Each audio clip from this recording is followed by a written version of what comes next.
Okay, nandito po kami sa farm ko sa Magdalena, Laguna at meron lang kami i-clear yung mga kasama namin si Kapitan Jeff Reyes ng Sigaras at si Daisy Peralta, ang aking bagong kaibigan na may ginawa sa akin na hindi kagandahan.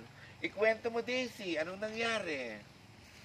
Yung po sa nangyari nung last night po, humihingi din po ako ng pasensya kay Sir dahil nagkamali po ako doon sa pag-post ko po doon sa lahat ng grupo dahil sa sobrang hindi ko naman po sa sobrang kabado ko lang din po, kaya ngayon po nandito po ako sa kanyang lugar para humingi din po ng pasensya talaga. Ano ba pinost mo kasi? Anong pinost? Sa pinost ko pong sa nakakakilala doon sa taong yon, hindi po siya talaga yung tinutukoy ko.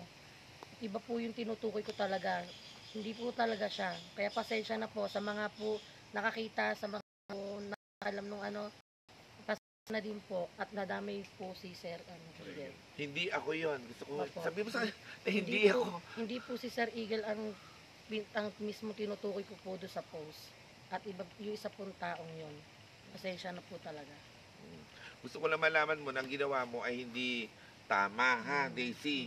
Hindi tama. Dahil ang post sa social media ay dapat iniingat, lalo na pag kami mga tao na walang kasalanan, idadamay mo. Kasi ang binibigay mo dyan ay habang buhay na pilat sa kanilang karangalan. Importante lalo na dun sa mga tao na wala namang ginagawang masama sa iyo at walang planong maging masamang tao, pero sasabihin mo at aakusahan mo ng hindi maganda, mali yun. Cybercrime ang tawag dyan. Slander ang tawag dyan. Parusa yan, makukulong ka dyan. Mabuti na lang, si Kapitan nakiusap sa akin. Aminado naman po ako sa nangyari po. Kaya Dahil po, tutuluyan talaga kita. Sa totoo lang, tutuluyan kita ako nasa ganat ng musik na Palawan. Pero pinataka ko.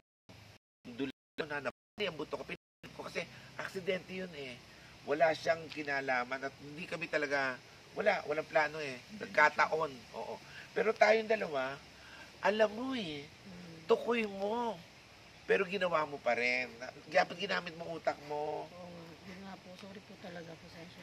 Oo, yung sugat kasi nagagamot yun eh, pero yung Naghihilom no? naghihilom yan eh, pero yung sugat sa kaloob-loob mo yung karangal mo, naiingatan ko yung karangalan ko. Ha? Bagamat ako'y komedyante at nakakatawa mga role ko, ako'y maingat sa sarili ko. Hindi ko yung pinababaya ang nasisiraan. At pag may umapak sa akin, hindi ako basta-basta. Ako'y malaban. Pwede mo na unong pamatawa mo sa akin. Nag-post po mali at ngayon nag-sorry kasi alam niyang nalaman niyang mali yung post niya. Sige, bagong taon, patawarin na natin to, pero gusto ko malaman mo at sabihin mo sa kanila na magbabago ka na at hindi mo gagawin yan. Sorry na po, magbabago po ako. Pasensya na po talaga sa lahat ng nakakita sa post ko po. Salamat, Sir Eagle. Salamat sa marami. Salamat po. Salamat po.